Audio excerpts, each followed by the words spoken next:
naman napunta sa singing? Kasi so from... Okay, ang haba nung lahat na ginawa mo kasi. No ba? From dancing, and Yes then po. recently, matunog yung mga music videos mo, Opo. and then your songs.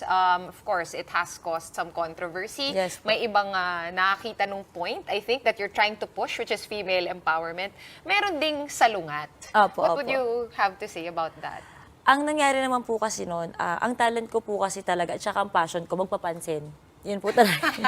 Ayun po. So, Entertain. Opo. So, ang nangyari, gusto ko talagang ma-experience magka-music video. Kaso pangit po yung boses ko. So, nag-rap na lang ako.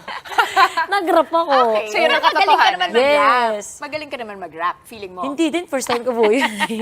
First time ko po yun. Pero nung lumabas siya, medyo makatotohanan siya sa ibang mga babae. May mga ibang nakaka-relate na may ganun naman talagang side. Yung ibang babae, hindi ko po nilalahat, pero meron pong ganun na hindi lang inaamin. So parang ganun lang din para sa mga nakaka-relate.